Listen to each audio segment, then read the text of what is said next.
Hello' বন্ধু বান্ধৱীসকল, ৰাতিপুৱা বোলো ভাবিলোঁ ব্লগ এটা বনাই দিলোঁ। এইফালে আগফালৰ পথাৰখন আৰু বেলিটো এতিয়া ওলাইছে।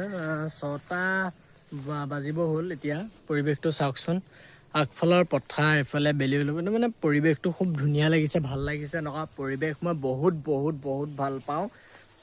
পথাৰখন এতিয়া এইফালে যাব পৰা হোৱা নাই, যি মানে বোকা হৈ আছে। অলপ পথাৰখনৰ ওচৰলৈকে আহিছোঁ অলপ। এইখন আমাৰ আগফালৰ পথাৰখন। মানে সঁচাকে বেলিটো যেতিয়া মানে বেলিটো ওলোৱা এই ৰাতিপুৱাকণ মানে বহুত ভাল লাগে। তোমালোকে কিমান টাইমত শুই উঠা জনাবাচোন বাৰু। মই কিন্তু সোনকালে উঠোঁ, 4:15 তেনেকুৱা মানতে এলাৰ্ম দিওঁ আৰু উঠি যাওঁ। দৌৰা মেলা অলপ কৰি আহি এনেকৈ চোতালতে অলপ এক্সাৰচাইজ কৰোঁ, তেনেকৈ আৰু।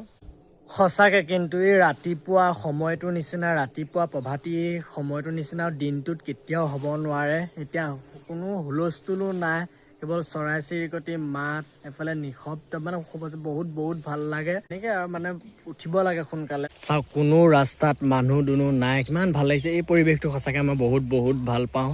এখন আমাৰ ঘৰৰ কাষৰ স্কুল। এনেকুৱা অকলশৰীয়া ৰাস্তাত অকলে খোজকাঢ়ি যোৱা মজাই বেলেগ মানে। আৰু অলপ সোনকালে উঠিলেতো আৰু ধুনীয়াকৈ হয়। এতিয়া অলপ বেলি চেলি ওলাই গ'ল, এতিয়াতো মানে মানুহ চানুহবোৰ উঠিছেই। এনেকৈ অকলে গৈ বহুত ভাল লাগে। সোনকালে উঠিলে নিজৰ কাৰণে ভাল, নিজৰ কাৰণে লাভ।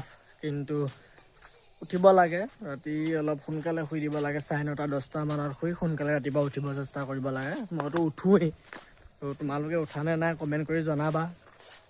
অলপ এইকণতে আহি থাকিবলৈ মন যায়, বেলিটো ধুনীয়াকৈ ওলাই আছে যে। মানে আজি ভাল লাগিছে পৰিৱেশটো। এনেকৈ ৰ'দ দিয়া পৰিৱেশ, বৰষুণ দিলে ভাল নাপাওঁ।